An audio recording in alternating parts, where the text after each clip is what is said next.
Hello, Alan here. Welcome to my channel. Welcome to Tag Tuesday. I figured I'd either do a tag video or another drunken harmonica video. So luckily I chose the tag video. And this tag was originally created by the Yankee Southerner, but I saw it first at Hannah's Books, and I also saw Todd the Librarian do a version of this tag. So I'll link all three of those below. This is the writer's book tag, and it made me think a lot and wax nostalgic. And I'm going to digress a bit here. There's only 8 questions, so once I get rolling, I can do it in under 10 minutes, I hope. But this is coming from a writer who hasn't written in months. 6 months, maybe longer, at least since Georgia. I was working on a short story.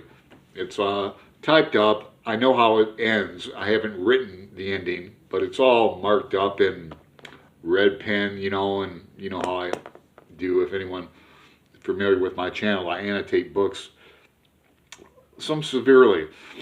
But it got me thinking. The first question is, what is your favorite genre to write? And I would say, if you had to pigeonhole me, poetry and short stories. Short stories like horror genre, comedy, and then flat out drama. But my MFA degree at Arizona State was in poetry, creative writing and poetry. And I rarely talk about poetry on my channel. Now, even digress back to when I was an undergrad at Kent State, I primarily wrote plays and screenplays. I was a theater major there. And I was really into plays and, Tennessee Williams, Eugene O'Neill, Sam Shepard, Ionesco. I could go on and on, but I rarely talk about plays on my channel either. So I had small success there at Kent, won a one-act play award out of Cleveland, but I was into acting as well.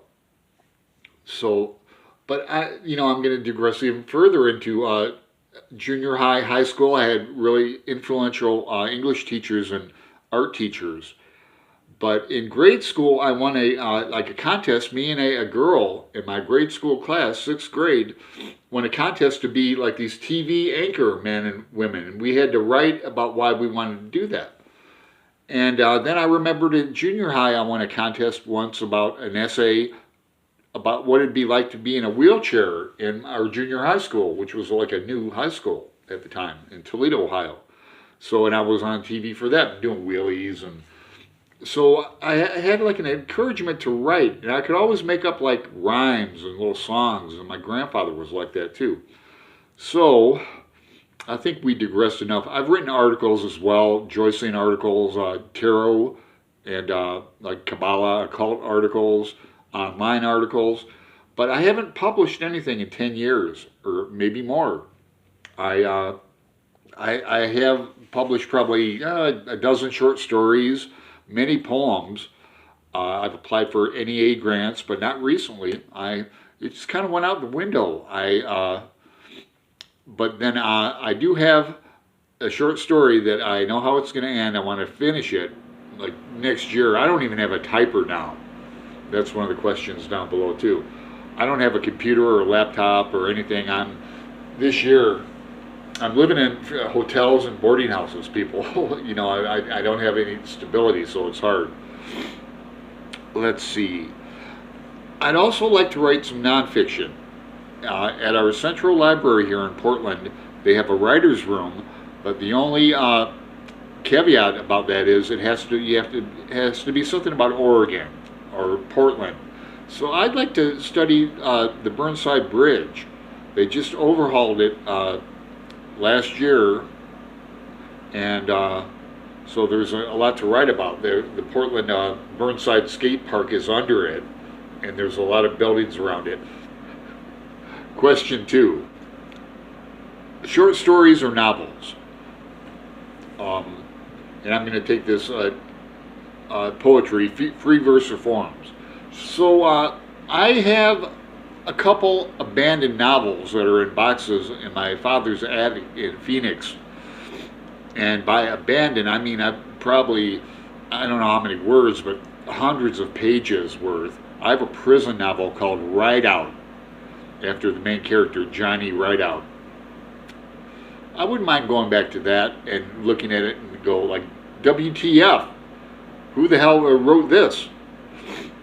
And as far as free verse or forms, I prefer forms. Like Robert Frost said, free verse is like playing tennis without a net. I like sestinas. I love sonnets. I particularly love villanelles.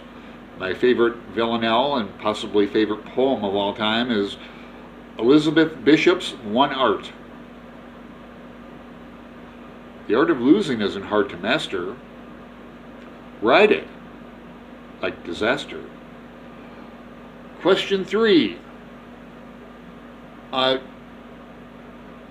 Who are your influential writers? In the beginning, like I said, Tennessee Williams really influenced me. I read all his stuff and all the Dotson Ratter and biographies and autobiographies. But as far as real people, like my teachers in high school, my mentors in grad school, Mark Harris, the writer most famous for Bang the Drum Slowly.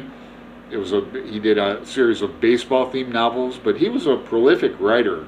A writer's writer, wrote every day, old school. He typed like this with, he really did. He could fly. Norman Doobie, the Norton poet, I believe he's still alive. He just won a Penn Faulkner Award years ago, probably 5, 6, maybe 10 by now, for The Mercy Seat, which is a collection of his poems, a great book. Ron Carlson used to teach at Arizona State. I think he's then he went to Irvine, or he's at UCLA now. He's got several novels, and he's a great short story writer, Ron Carlson. I love doing workshops with him. Question 4. Do you have a muse, or do you believe in the muse? I'm reading Paradise Lost now. Milton called upon a muse, didn't he? I like what Hemingway said in an aphorism. He said, write for whom you love, whether he can read, or write, or whether she is alive or dead. I was like that. I like ritual in my life. Something I've got away from too, spirituality.